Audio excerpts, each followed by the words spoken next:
A week ago, we talked about the scenarios and rumors swirling around Stewart-Haas Racing. And of all of those scenarios and rumors, it turns out it was the worst case scenario that has come true. Stewart-Haas Racing announced earlier this week that they will be shutting their doors effectively at the end of the 2024 NASCAR season. No more Cup Series team, no more Xfinity team, nothing, nada, nowhere. So what does that mean for the drivers and charters moving forward into the 2025 season? Shortly after Stewart-Haas Racing announced that it would be shutting its doors at the end of the season, Front Row Motorsports announced that they had picked up one of the four charters, making them a three-car team heading into the 2025 season. It is expected that 23 Roman numeral 11 Racing will pick up one of the other charters, as will Trackhouse, which leaves one charter unknown moving forward. So what does that mean for the drivers of Stewart-Haas Racing? Well, the most likely scenario out of the Chase Briscoe camp is that he will be going to the number 21 Wood Brothers car. This is a rumor that we talked about last week and seems to be one that is gaining some traction, especially since Harrison Burton hasn't done much in the car in the last 3 years. That would also put him under the Penske umbrella. Josh Berry is expected to go as a package deal with Rodney Childers.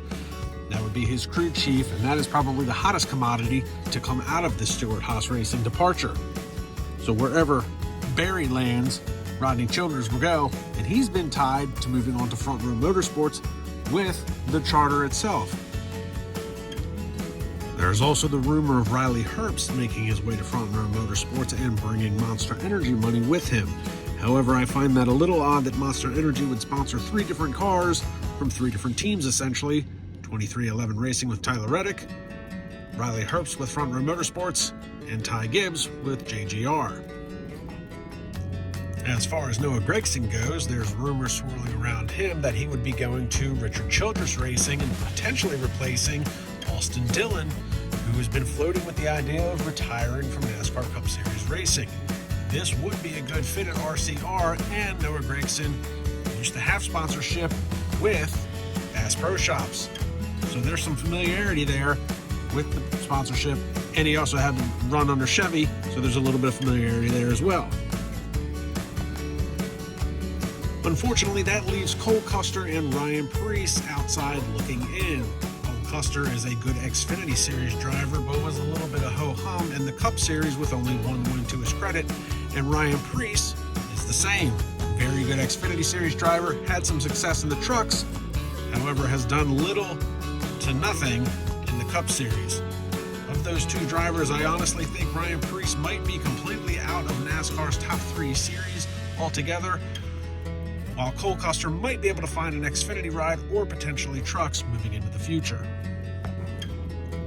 Now, for what it's worth, this does seem to be more of a Gene Haas decision than it was a Tony Stewart decision. Gene Haas, 71 years old, is looking to focus more of his time on the Haas F1 team as he continues to battle it out in the midfield, looking for championship points and potential wins. Tony Stewart does have the NHRA to fall back on with his drag racing team there that he will be able to focus 100% on. But it truly is an end of an era. Stewart-Haas Racing was only in this league for 16 seasons. They did have a great impact in a little bit of time. 69 Cup Series wins, 26 Xfinity wins, 2 championships in the NASCAR Cup Series in 2011 and 2014, and 1 Xfinity Series championship just as recently as last year in 2023. But in the words of Kevin Harvick, it is very hard to believe that in just 6 months we've gone from forever to forward to for sale.